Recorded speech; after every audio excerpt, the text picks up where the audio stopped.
Ground पर निकले हैं तो कई अलग अलग तरीके की चीज़ें भी दिख रही हैं। हर बार ये ज़रूरी नहीं कि पत्रकार हैं तो समस्याओं पर ध्यान दें। इस बार नज़र गई है बहुत ही खूबसूरत जगह पर, और खूबसूरत जगह क्यों है, किस लिए है, तमाम चीज़ें हम बताएंगे। पहले आप आइए हमारे साथ, हम आपको दिखाते हैं। इस वक्त हम हैं छत्तीसगढ़ के गरियाबंद जिले के कोपरा गांव में, और ये है वहाँ का स्वास्थ्य केंद्र, गांव का स्वास्थ्य केंद्र है। सही सुना आपने। मैं अपने सहयोगी से कहूँगी कि एक बार चारों तरफ दिखाएं कि क्या है यहाँ पर। ये जो स्वास्थ्य केंद्र है ये बहुत ही खूबसूरत और वृक्षों से भरा हुआ है, नीट एंड क्लीन है। यहाँ के लोग बताते हैं कि हर साल जिले में ये स्वास्थ्य केंद्र जो है वो प्रतियोगिताओं में स्वच्छता अपने रख रखाव के लिए फर्स्ट आता है। तो हमने कहा कि हमने सोचा कि ये स्वास्थ्य केंद्र का जरा नज़ारा लिया जाए, देखा जाए कि क्या है, कैसा है।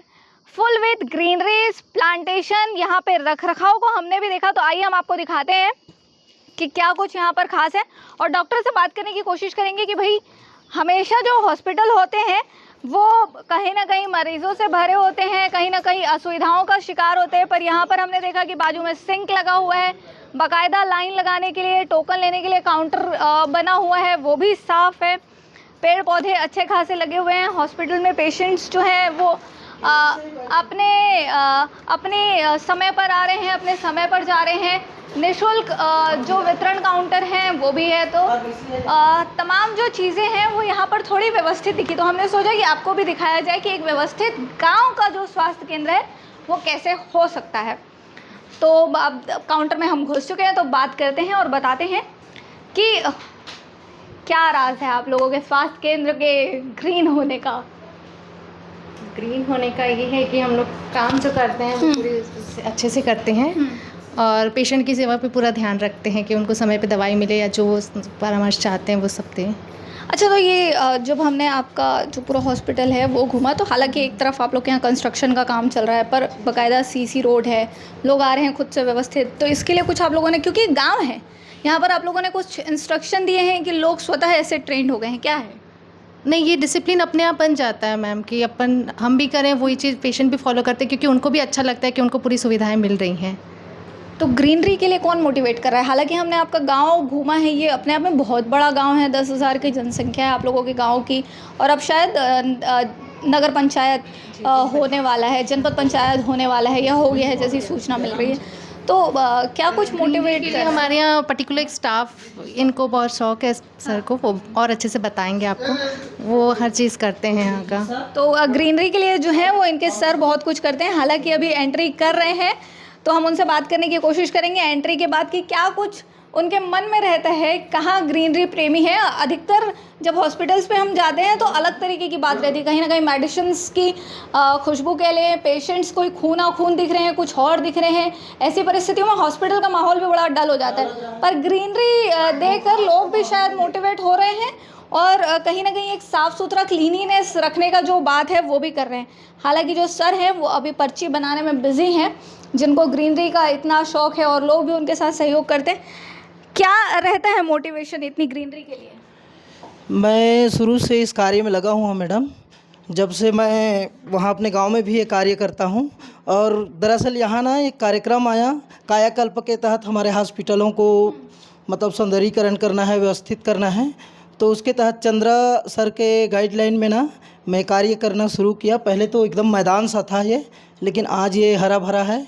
और कहीं ना कहीं हमारी टीम यूनिटी, हमारे हॉस्पिटल की जो टीम है ना, यूनिट की तरह कार्य करते हैं, इसी के कारण ये सब हो पाया है। तो बिल्कुल कायाकल्प एक प्रोग्राम है जिसको जीवंत करते हुए इस हॉस्पिटल ने अपने आसपास में ग्रीनरी का जो पूरा प्रोजेक्ट है वो चलाया है, और पूरे हॉस्पिटल को ग्रीन जोन या ग्रीन जोन ही कह सकते हैं इसको की तरह कन्वर्ट कर दिया है। पेशेंट्स आते हैं बट उसी डिसिप्लिन से आते हैं जिसमें उनको होना चाहिए। तो ये है कोपरा गाँव का हॉस्पिटल, जिस गांव की आबादी अपने आप में काफ़ी बड़ी है। लगभग 10,000 लोग यहाँ पे रहते हैं। डॉक्टर से बात करने की कोशिश करते हैं कि वो क्या कुछ कहते हैं, उनको ये आइडियाज़ और इनिशिएटिव कहाँ से आता है, बात करने की एक बार कोशिश करेंगे। पर अभी फ़िलहाल पेशेंट है। तो ये है कोपरा का गांव और इनका स्टाफ जो ग्रीनरी के लिए काफ़ी अवेयर है। तो जब हम कोपरा पहुँचे हैं, जिस हॉस्पिटल की बात कर रहे हैं, वहाँ के डॉक्टर से भी बात करना ज़रूरी हो जाता है। डॉक्टर चंद्रा इस वक्त हमारे साथ है। कायाकल्प की बात कर रहे हैं आप लोग। इस हॉस्पिटल का कायाकल्प करने के लिए सरकार की ये योजना है, किस तरीके की योजना है और कैसे काम करते हैं? ये योजना 2016 के आसपास चालू हुआ था। मेरी पदस्थापना यहाँ पे ग्रामीण चिकित्सा सहायक के रूप में 2013 में हुआ था। उस समय यहाँ पे चूँकि ये हॉस्पिटल बिल्डिंग जो है बस्ती से थोड़ा बाहर है, तो उस वजह से यहाँ पे कुछ मूलभूत सुविधाएं की कमी थी, जिसकी वजह से हमने शुरू से ही यहाँ पे कोशिश किया कि कुछ लोगों का यहाँ पे इलाज अच्छे से हो। उसके लिए यहाँ हम जो भी अपने स्तर पे कर सकते थे और गवर्नमेंट से जो हमको सहायता प्राप्त होता है उसके द्वारा हमने अपना भरपूर प्रयास किया। धीरे धीरे करके हमने जब कायाकल्प योजना चालू हुआ था तो उसके बाद थोड़ा प्रयास, क्योंकि जो बजट मिलता है हमको जो एक लिमिटेड ही रहता है, तो उसके आधार पे हमने थोड़ा करते करते हमने उसको आज इस स्तर तक लाया है, जिसमें पेशेंट को यहाँ आने पे जितने भी मरीज आते हैं उनको एक प्राइवेट हॉस्पिटल का जो एहसास है वो होना चाहिए। क्योंकि पहले जो होता था कि गवर्नमेंट हॉस्पिटल जाने के लिए कोई पेशेंट जो है, मरीज जो है वो मतलब पसंद नहीं करते थे, कि एक अलग ही ऑरा रहता था। अब जो है वो उसको हमने चेंज करने का पूरा प्रयास किया है अपने तरफ से। ये योजना के बारे में कुछ बताएं, कायाकल्प योजना क्या है? और यहाँ तो आप कह रहे हैं कि 2016 से ये शुरू हुआ है, पर ये काम कैसे करता है? इसके तहत क्या क्या काम किए जाने चाहिए? इसके तहत अलग अलग क्राइटेरिया होता है कायाकल्प के लिए, जिसमें रंग रोगन से संबंधित, मरीजों को दी जाने वाले सुविधाओं से संबंधित, है ना, व्यवस्था से संबंधित सारे चीज़ का अलग अलग वहाँ पे सैनिटेशन, हाइजीन, हर चीज़ का प्रॉपर मेंटेनेंस, प्रॉपर रिकॉर्ड रखा जाता है। उसके आधार पे ही कायाकल्प होता है कि उसमें हर चीज़ मतलब डिपार्टमेंट वाइज हम काम करते हैं उसमें, है ना, कि सैनिटेशन वाला डिपार्टमेंट अलग है, ओपीडी का डिपार्टमेंट अलग है ना, और इंडोर पेशेंट का डिपार्टमेंट अलग है, एडमिनिस्ट्रेशन का डिपार्टमेंट अलग है। तो उसके आधार पे हम लोग काम करते हैं। तो उसके तहत हमको जो जो मूलभूत सुविधा मरीजों को देना है प्राथमिक स्वास्थ्य केंद्र के स्तर पे, वो हम देते हैं। तो आपके साथ एक बार आपके हॉस्पिटल का राउंड हो जाए। बिल्कुल। तो चलते हैं एक बार इनका हॉस्पिटल देखते हैं। बाहर से तो हमने देखा ही फुल विथ ग्रीनरी है, अंदर से कितना क्या है। आइए डॉक्टर साहब। ये सबसे पहले ये है ओपीडी रूम, ओपीडी कक्ष। यहाँ पे मैं बैठता हूँ ग्रामीण चिकित्सा सहायक के रूप में। मैं 2013 से यहाँ पे पदस्थ हूँ और लगातार अपनी सेवाएं दे रहा हूँ। ये ओपीडी कक्ष है और ये सामने लैब रूम है, जहाँ पे सारे जांच, मूलभूत जो जांच होने चाहिए प्राथमिक स्वास्थ्य केंद्र स्तर पे, वो सारे जांच यहाँ पे उपलब्ध हैं। और उसके बाद ये दवा वितरण कक्ष है। बाहर से आप पंजीयन का कक्ष देखे होंगे, बाहर एक विंडो लगाया है हमने, वो पंजीयन का काम करता है। और यहाँ पे महिला पुरुष के लिए अलग दवा वितरण का व्यवस्था है। आप इसको अंदर से भी एक बार देख सकते हैं। यहाँ पे दवा वितरण होता है। तो ये इस हॉस्पिटल का दवा वितरण केंद्र है जी।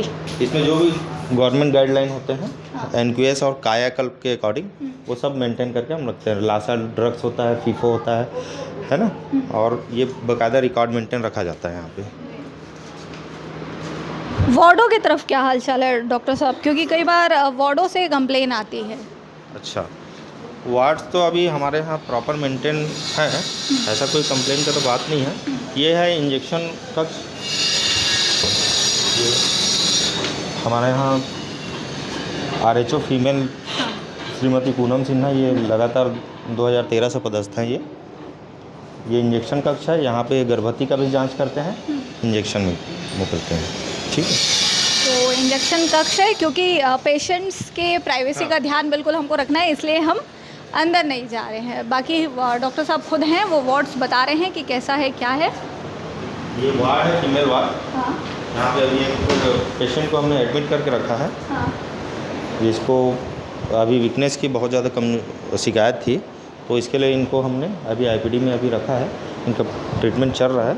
अभी इनको शाम तक अपन कम से कम रखेंगे, उसके बाद कल भी फॉलोअप के लिए बुलाएंगे। तो ये इनका फीमेल वार्ड है। अच्छा डॉक्टर साहब, आपके गांव में एनीमिया की क्या स्थिति है? क्योंकि कई बार कहा जाता है आधा छत्तीसगढ़ जो है वहाँ की महिलाएं एनीमिक हैं। एनीमिया के केसेस हैं, बट एक एनीमिया की 3 कैटेगरी होती है, सीवियर, माइल्ड और मॉडरेट।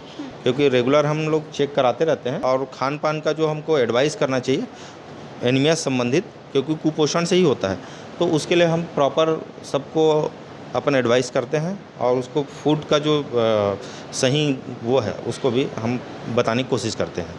तो ये है इनका हॉस्पिटल। आगे नेत्र जांच कक्ष भी है यहाँ पर। नेत्र जांच कक्ष है और कंप्यूटर कक्ष, अभी नेत्र जांच कक्ष हमारे पास फ़िलहाल में जो नेत्र सहायक अधिकारी हैं वो केवल एक दिन के लिए हमको मिलते हैं सैटरडे के लिए। तो आज उनका फिंगेश्वर में कैंप लगा हुआ है, तो आज वो यहाँ पे अवेलेबल नहीं है, नहीं तो हर शनिवार को अवेलेबल रहते हैं। तो यहाँ पर एक दिन कहा जा सकता है कि गांव भर के लोग जो हैं वो एक दिन आके अपने आँखों से जुड़ी हुई सारी समस्याओं का समाधान ले सकते हैं। इधर प्रसव कक्ष है जी। और पीएनसी वार्ड है प्रसूता के लिए, ठीक है। अभी वहाँ जाना ठीक नहीं है। तो ये हॉस्पिटल है गांव का जिसको आपने देखा, जिसको भरपूर कोशिश की गई है कि वो प्राइवेट की तर्ज पर काम करे और कहीं बेहतर काम करे। तो छत्तीसगढ़ से लोकमत की इस रिपोर्ट में इतना ही। आगे बढ़ेंगे, किसी और गांव की तरफ बात करेंगे, खेत खलिहान और वहाँ की व्यवस्थाओं के लिए। स्वाति कौशिक, छत्तीसगढ़ से लोकमत के लिए।